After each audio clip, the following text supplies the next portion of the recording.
Maglilingkod sa bawat Pilipino at magbibigay ng tamang impormasyon para sa tahimik at maayos na Pilipinas. Police News Network, alagad ng batas, tagapagtaguyod ng balitang pulis, sandigan ng mamamayan, patnubay ng katotohanan. La Campo Crame, maghahatid ng pinakahuling kaganapan at nagbabagang balita. Ito ang PNN Police News Network. At ngayon, ang inyong mga tagapagbalita. Magandang araw, Bagong Pilipinas. Ako ang inyong alagad ng batas, tagataguyod ng Balitang Pulis, Patrolman Regan Robles mula sa PNP Aviation Security Group. At ngayong araw ng Huwebes, makakasama natin muli bilang special guest co-host si Miss Roxanne Velasco, former Mrs. Metro Manila and Nobel Queen Globe 2024. Magandang umaga po sa iyo, ma'am. Magandang umaga po, Sir Regan at mga kapiyanan natin mula Luzon, Visayas at Mindanao. Huwag po nating kalimutan i-like, i-follow at subscribe ang page ng Philippine National Police, Police Community Affairs and Development Group, PCAG, tagapag-ugnay ng Police News Network. Kami po ay maghahatid sa inyo ng tamang balita, kwento ng pulis at serbisyo para sa mamamayan. At ito ang PNP News Online. Ang pangunahing balita ng Police News Network, alagad ng batas, tagataguyod ng Balitang Pulis.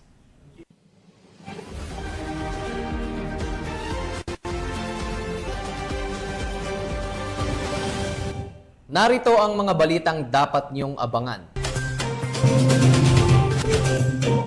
Humigit kumulang 3 milyong halaga ng marijuana kush nasabat mula sa high-value individual sa Pateros. Iligal na ibinebentang sanggol, sinagkip ng PNP WCPC, 5 suspect arestado.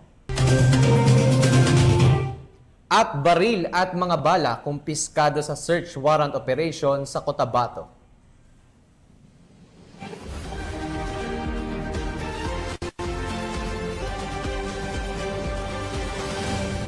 Narito ang mga balitang hatid ng ating PNN correspondents mula sa iba't ibang panig ng bansa.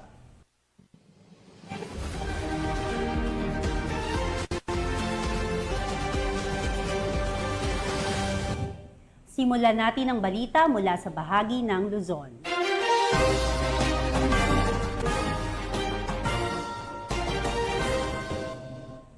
Arestado ang 5 individual matapos tangkaing ibenta ang isang bagong silang na sanggol sa isinagawang entrapment operation ng mga operatiba ng Women and Children Protection Center sa Quezon City. Matagumpay naman na nasagip ng mga otoridad ang naturang sanggol at agad na isinilalim sa pangangalaga ng Department of Social Welfare and Development upang masiguro ang kaligtasan at kalusugan nito. Patrolwoman Sana Rose Luna sa report. Arestado ang 5 suspect kabilang na ang 2 menor de edad sa pagbebenta ng isang bagong panganak na sanggol sa isinagawang entrapment and rescue operation ng mga operatiba ng Women and Children Protection Center o WCPC nitong Martes sa Quezon City. Naganap ang bentahan online at walang kaalam-alam ang suspect na ang katransaksyon nito ay ang undercover team kung saan naaktuhang ibinebenta ang sanggol sa halagang 75,000 pesos. Sa patnubay ni Police Brigadier General Portia B. Manalad, hepe ng WCPC, kasama ang mga operatiba ng Luzon Field Unit nito sa pangunguna ni Police Lieutenant Colonel Armelina S. Manalo, ay kaagad na nagsagawa ng investigasyon sa nasabing impormasyon na nagresulta sa matagumpay na pagkahuli sa mga suspect.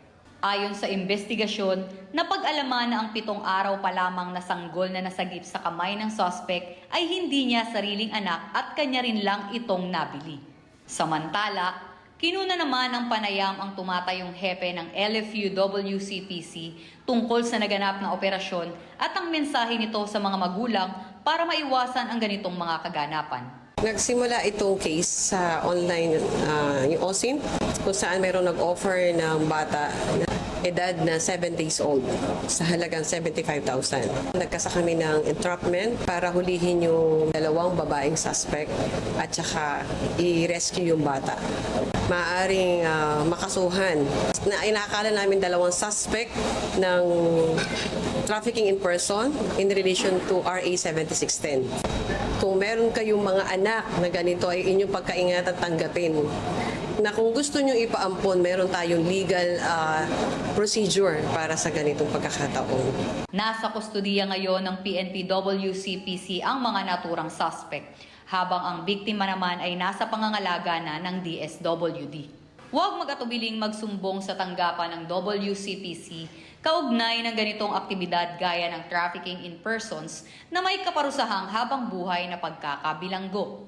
At kung may nais kayong isumbong kay Aling Pulis, maaari kayong tumawag o mag-chat sa aming WCPC helpline. Mula sa PNP Women and Children Protection Center, ako ang inyong PNN Correspondent Patrolwoman Sana Rose Luna, alagad ng batas, tagataguyod ng Balitang Pulis. Maraming salamat, Patrolwoman Luna. Nasabat ng mga otoridad ang humigit kumulang 3 milyong halaga ng high-grade na marijuana kush sa isang anti-illegal drug operation sa Pateros, Manila, na nagresulta rin sa pagkakaaresto ng isang hinihinalang high-value individual.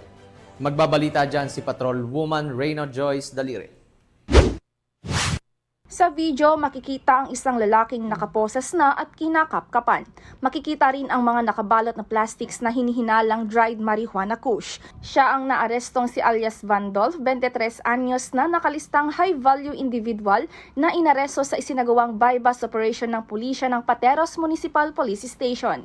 Mahigit 1 buwan umanong minanmanan ng sospek hanggang sa makahanap ng pagkakataon ang Station Drug Enforcement Unit at maisagawa ang transaksyon sa pagitan ng sospek at posure buyer sa tirahan nito sa Barangay Santa Ana, Pateros itong nakaraang linggo lamang. Nakuha ang mga ebidensya laban sa kanya ang 2 kilong dried marijuana kush na nagkakahalagang 3 milyong piso at buy bust money. Base sa investigasyon ng pulisya, kinukuha niya ang mga nakuhang ebidensya through online at pinapadala sa kanya through riding apps. Kumukuha siya through online, may binanggit siyang online website. Tapos, ang bayad naman niya ay through online din, GCash or money transfer. At dinadala raw yun sa kanya through mga riding apps, gaya ng Lalamove, at binabagsak na lang po doon sa kanyang bahay. Ang karamihan daw sa kanyang mga nagiging parokyano or client niya ay ang outside Pateros naman. So, binanggit niya yung Manila, Makati, Quezon City, Taguig and nearby cities. Doon niya binabagsakan ng mga droga. Ang kanilang online transaction din. Meron silang kasing group. Telegram ang ginagamit nilang communication. Mahigit 2 taon na umano siya sa kalakaran ng iligal na droga. Sa ngayon, ang sospek ay nasa kustudiya ng Pateros habang kasong paglabag sa RA 9165 o ang Comprehensive Dangerous Drugs Act of 2002 ang kakaharaping kaso laban sa kanya. Pasasalamat naman ng ipinaaabot ng Chief SDEU sa kanilang matagumpay na operasyon. Maraming pong salamat sa ating collaboration sa community na siya pong nagbigay ng mga information sa amin. Asahan niyo po ang kapulisan ng Pateros at sa pamagitan na rin po ng aming Chief of Police na si Police Colonel Tony Sigantang. Hindi po kami titigil sa pagsawata ng illegal na droga o anuman criminal activity sa aming nasusugupan upang matahimik po ang aming nasasagupan na istasyon. Mula dito sa Pateros, ako ang inyong PNN Correspondent, Patrolwoman Reyna Joyce Dalire, alagad ng batas, tagataguyod ng Balitang Pulis. Maraming salamat, Patrolwoman Dalire. Kusang sumuko sa himpilan ng pulisya sa Caloocan City ang isang lalaking wanted sa kasong panggagahasa. Ang buong detalye ng report mula kay Patrolwoman Blazel Ann Esperanza. Lalaking most wanted person ang kusang loob na sumuko sa mga pulis sa Caloocan. Sa Bagong Barrio Police Substation 5 sa Caloocan City, sumuko ang isang 32 anyos na lalaki na kinilalang si alias RJ. Ang akusado ay may warrant of arrest para sa kasong qualified rape of a minor. Ang kaso ay walang inirekomendang piyansa dahilan upang agad siyang ilagay sa kustodiya ng mga otoridad. Sa ngayon, inihahanda ng mga otoridad ang mga kaukulang dokumento para sa pagbabalik ng warrant sa korte. Mula rito sa Northern Police District, ako po ang inyong PNN correspondent, Patrolwoman Blazelan Esperanza, alagad ng batas, tagataguyod ng Balitang Pulis. Maraming salamat, Patrolwoman Esperanza. Formal nang nanumpa ng katapatan sa pamahalaan ang isang dating miyembro ng Timekti Mangalap na konektado sa mga organisasyong kaalyado ng CPP, NPA, NDF sa Bawang La Union. Police Staff Sergeant John Del Supremo sa report. Isang miyembro ng grupong Timekti Mangalap Barangay Pilar Chapter na konektado sa mga organisasyong kaalyado ng CPP, NPA, NDF ang formal nang nagbalik loob sa pamahalaan noong Mayo 13 taong 2025. Bandang alas 2 ng hapon, pinangunahan ni Police Major Dean Christopher Benyas ng 1st La Union Provincial Mobile Force Company kasama ang iba't ibang unit ng pulisya ang pagsaksi sa formal na pagbitiw ng individual sa Barangay Pilar, Bawang La Union. Ang naturang hakbang ay sinagawa alinsunod sa 5-point focus agenda at bilang suporta sa whole of the nation approach ng pamahalaan sa ilalim ng Executive Order No. 70 o ang NTF-ELCAC. Ayon sa ulat, ang desisyong ito ng individual ay patunay na tagumpay ng mga inisyatiba ng pamahalaan sa pagbibigay ng alternatibong landas tungo sa mapayapa at makabuluhang pamumuhay sa mga dating kasama ng kilusang komunista. Ang kanilang pagbabalik loob sa pamahalaan ay nasahang magsisilbing inspirasyon sa iba pang miyembro ng mga grupong rebelde na naghahangad ng pagbabago at kapayapaan. Mula dito sa Ilocos Region, ako ang inyong PNN correspondent, Police Staff Sergeant John Del Supremo, alagad ng batas, tagataguyod ng Balitang Pulis. Maraming salamat, Staff Sergeant Supremo. Sa bisa ng warrant of arrest, timbog ang isang lalaking wanted sa kasong attempted murder sa Oriental, Mindoro. Ang kabuuan ng balita mula kay Patrolwoman Dara Falogme. Matagumpay na naaresto ang isang wanted person sa Sitio Proper, Barangay Panaytayan, Mansalay, Oriental, Mindoro, nito lamang 14 ng Mayo taong kasalukuyan. Ang operasyon ay sinagawa sa pamamagitan ng pinagsanib na person ng iba't ibang unit ng pulisya na pinangunahan ng Mansalay Municipal Police Station sa pamumuno ni Police Major Raymond Jake Esagoho, Officer in Charge. Katuwang sa operasyon ang mga tauhan ng 103rd Special Action Company at 10th Special Action Battalion, kasama ang Provincial Intelligence Unit ng Oriental Mindoro at 403rd Maneuver Company ng Regional Mobile Force Battalion, Mimaropa. Kinilala ang naarestong suspect na si alias Buboy, 58 anyos, may asawa, isang magsasaka at residente ng Sitio Sinariri, Barangay Panaytayan, Mansalay. Siya ay naaresto sa bisa ng warrant of arrest para sa kasong attempted murder sa ilalim ng criminal case number R1790 na may inirekomendang piyansa na nagkakahalaga ng 120,000 pesos. Sa kasalukuyan, si alias Buboy ay nasa kustudiya ng Mansalay MPS para sa kaukulang dokumentasyon at tamang disposisyon. Ang matagumpay na operasyong ito ay bunga ng masigasig na pagtutulungan ng iba't ibang unit ng kapulisan upang masiguro ang kapayapaan at kaayusan sa komunidad. Mula dito sa home of the Police Eco Warriors, Calapan City, Oriental, Mindoro, ako ang inyong PNN correspondent, Patrolwoman Dara Falogme, alagad ng batas, tagataguyod ng Balitang Pulis. Maraming salamat, Patrolwoman Falogme. Nasa kote ang dalawang lalaki sa isinagawang bypass operation ng PNP sa Pasig City. Ang buong detalye ng report mula kay Patrolwoman Ivy Corporal. Kalaboso ang dalawang drug personalities na naaresto sa bisa ng isang matagumpay na bypass operation na isinagawa ng Pasig City Police Station sa kabaan ng Art Cruz Street, Volante 1, Barangay Pinagbuhatan, Pasig City.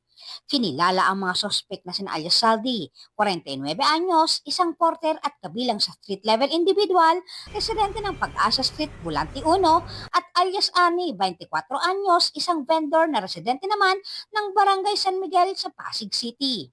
Na-recover mula sa mga sospek ang 9 na pakete ng hinihinalang shabu na may kabuang bigat na tinatayang 17 gramo at may standard drug price na 115,600 pesos. Kasama rin sa nakumpiska ang isang piraso ng 500 peso bill na ginamit bilang buy-bus money at isang pirasong gray coin purse. Inihahanda naman ng pulisya laban sa mga sospek ang kasong paglabag sa Republic Act 9165 o Comprehensive Dangerous Drug Act of 2002. Mula dito sa Metro Manila, ako po ang inyong PNN correspondent, Patrolwoman Ivy Corporal, alagad ng batas, tagataguyod ng balitang pulis.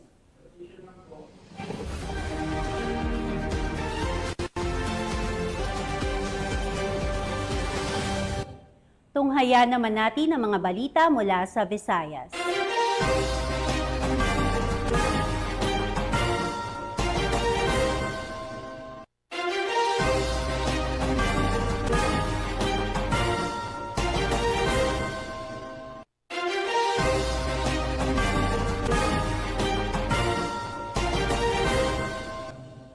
Nasamsam ang mahigit 1 milyong pisong halaga ng shabu mula sa suspect ng isinagawang buy-bus operation ng mga otoridad sa Arevalo, Iloilo. Patuloy naman ang pagpapaigting ng kampanya ng pambansang pulisya kontra ilegal na droga para sa ligtas at mapayapang pamayanan. Iyan ang tinutukan ni Patrolwoman Julie Bell Abrior. Isang malaking tagumpay sa kampanya kontra iligal na droga ang naitala ng mga pulisya na makumpiska ang tinatayang 1.7 milyon halaga ng hinihinalang shabu mula sa 2 suspect sa isang buy-bust operation sa Barangay Santo Domingo, Arevalo, Iloilo, bandang alas 6:40 ng gabi nito lamang 14 ng Mayo taong kasalukuyan. Ayon kay Police Captain Glenn Suliman, hepe ng Regional Police Drug Enforcement Unit 6, ang mga suspect ay kinilalang si alias Roel, 33 anyos, residente ng Barangay Santo Domingo, at si alias Tan mula sa Tanza, Baybay City proper. Nakuha mula sa kanila ang 2 knot-tied transparent heat-sealed plastic sachets at karagdagang 10 plastic sachets ng hinihinalang shabu. Ang matagumpay na operasyon ay bunga ng 1 buwang masusing monitoring sa mga sospek bago sila nadakip. Ang mga sospek ay kasalukuyang nasa kustodiya ng kapulisan para sa tamang dokumentasyon at naharap sa kasong paglabag sa Republic Act 9165 o ang Comprehensive Dangerous Drugs Act of 2002. Patuloy ang Iloilo PNP na tukuyin at supuin ang mga individual o grupo na sangkot sa pagpapalaganap ng iligal na droga para sa pagpapanatili ng kaayusan at kaligtasan ng komunidad na siyang prioridad ng mga kapulisan dahil sa bagong Pilipinas ang gusto ng pulis. Ligtas ka. Mula dito sa Police Regional Office 6, ako ang inyong Police News Network correspondent, Patrolwoman Julie Bell Abrior, alagad ng batas, tagataguyod ng balitang pulis. Maraming salamat, Patrolwoman Alvior. Sa tuloy-tuloy na operasyon laban sa illegal na droga, isang drug suspect ang kalaboso sa ikinasang buy-bus operation sa Cebu City matapos mahulihan ng mahigit 600,000 piso halaga ng shabu. Patrolwoman Flora May Asares sa balita. Aresto ang isang drug personality matapos ang isinagawang buy-bust operation ng mga operatiba ng Police Station 9 Cebu City Police Office sa Ingles V. Rama Avenue, Barangay Guadalupe, Cebu City, noong alas 9 ng gabi, Mayo 9 ng taong kasalukuyan. Kinilala ni Police Colonel Enrico E. Figueroa, Acting City Director ng Cebu City Police Office, ang suspect na si alias Rusty, 54 anyos, residente ng A. Lopez Street, Barangay Calamba, Cebu City. Nakumpiska mula sa suspect ang 11 pakete ng hinihinalang shabu na may timbang na 90 gramo at may standard drug price na 612,000 pesos, isang belt bag at buy-bust money. Kasalukuyang nasa kustodiya ng Police Station 9 ang suspect habang inihahanda ang kaukulang kaso sa ilalim ng RA 9165 o Comprehensive Dangerous Drugs Act of 2002. Patuloy ang determinasyon ng kapulisan sa pagsugpo ng ilegal na droga bilang bahagi ng kampanya tungo sa ligtas, disiplinado at maunlad na bagong Pilipinas. Mula dito sa Central Visayas, ako ang inyong Police News Network correspondent, Patrolwoman Flora May Asares, alagad ng batas, tagataguyod ng balitang pulis.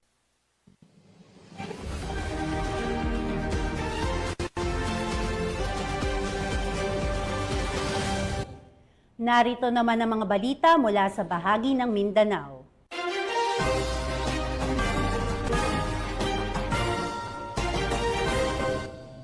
Nakumpiska ng mga otoridad ang isang hindi lisensyadong baril at mga bala mula sa isang lalaki sa bisa ng search warrant operation na isinagawa sa bayan ng Antipas, Cotabato. Tiniyak naman ng mga otoridad ang patuloy na pagsasagawa ng mga operasyon upang matiyak ang kaayusan at seguridad ng mga komunidad at matuldukan ang paglaganap ng mga hindi rehistradong armas sa rehiyon. Nakatutok dyan si Patrolwoman Brailyn Jean Cabonilas. Piskado ng mga otoridad ng isang unit ng baril at mga bala sa isinagawang search warrant operation sa Purok 4, Barangay Maliri, Antipas, Cotabato. Ito lamang Mayo 14, 2025. Kinilala ni Police Major Rolando L. Dilira Jr., hepe ng Antipas Municipal Police Station, ang nakuhanan na si alias James, 35 anyos, magsasaka at residente ng nasabing lugar. Bandang 3:00 ng madaling araw ay nagsagawa ng search warrant operation ang mga tauhan ng Antipas Municipal Police Station at Regional Intelligence Unit na nagresulta sa pagkakaaresto ng sospek at pagkakumpiska ng isang unit ng caliber 38 revolver na may 3 bala. Nakumpiska din ang isang sachet na hinihinalang shabu.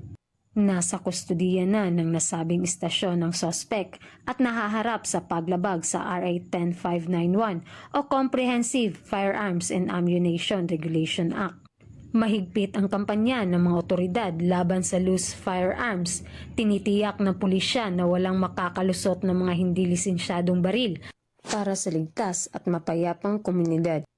Mula dito sa Regional Office 12, ako po ang inyong PNN correspondent, Patrolwoman Brailyn Jean Cabonilas, alagad ng batas, tagataguyod ng Balitang Pulis. Maraming salamat po, Patrolwoman Cabonilas.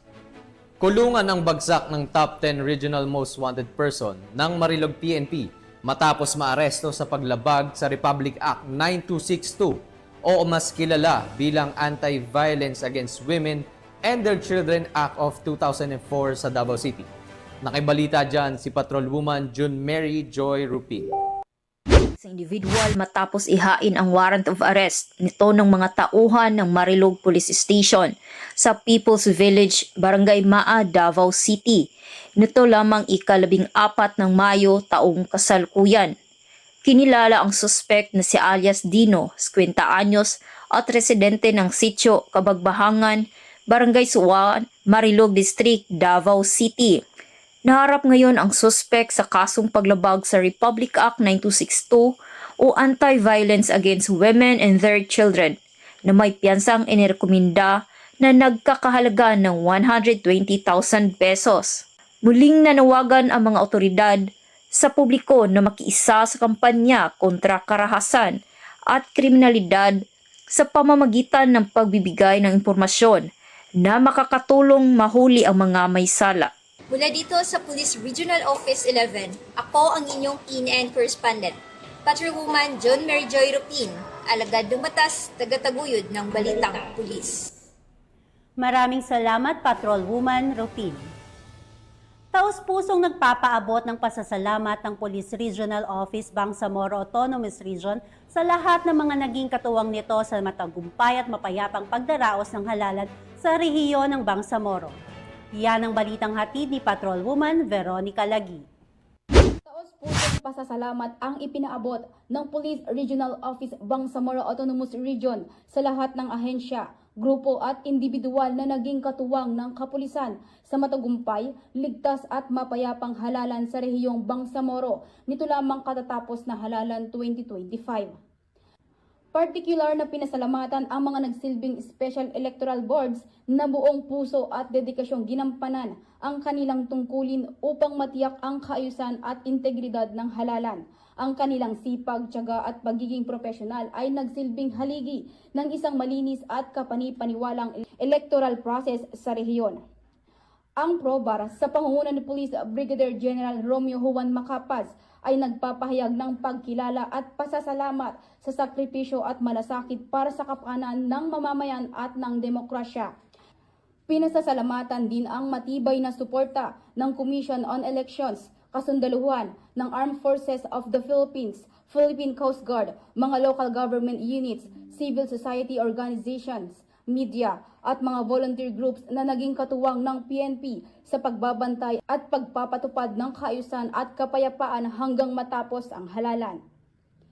Sa sama-samang pagkilos ng bawat sektor na itaguyod ang isang halalang tunay na mapayapa, maayos at makabuluhan, isang patunay na ang pagkakaisa at pagtutulungan ay susi sa pag-abot ng ating layuning ligtas, tapat at maayos na eleksyon. Isang hakbang ito patungo sa mas ligtas, mas progresibo at mas pinagkakatiwalaang pamamahala para sa mga Pilipino sa bagong Pilipinas. Mula rito sa rehiyon ng Bangsamoro, ako ang inyong Police News Network Correspondent, Patrolwoman Veronica Lagi, alagad ng batas, tagataguyod ng Balitang Pulis.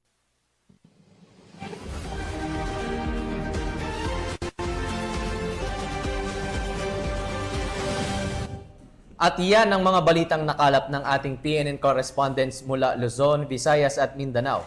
At bago tayo magtapos, gusto ko pong magpasalamat sa masusugid na manonood ng Police News Network at syempre sa ating guest co-host ngayon na si Miss Roxanne Velasco. Yes, ma'am.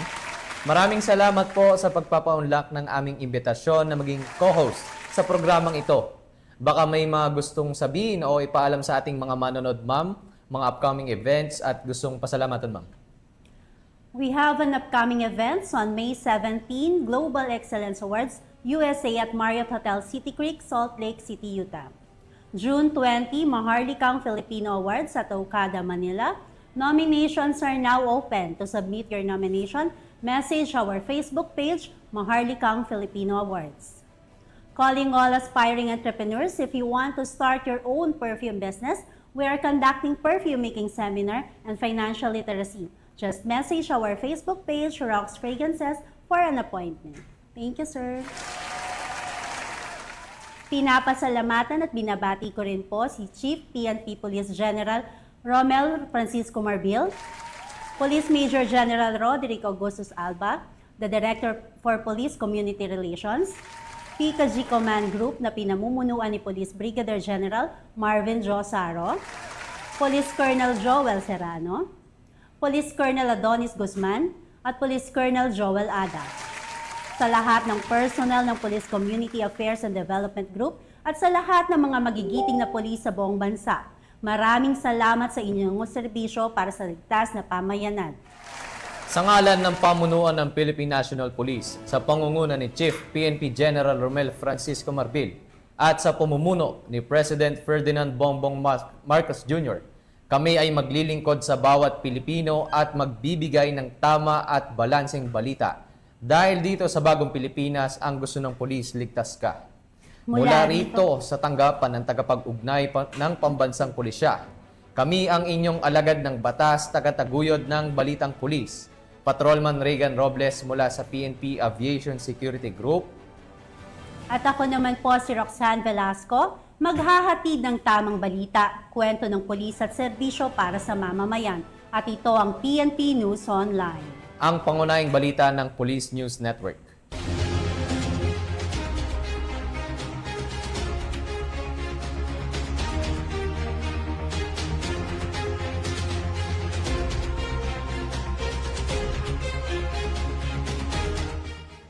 Police News Network, alagad ng batas, tagapagtaguyod ng balitang pulis.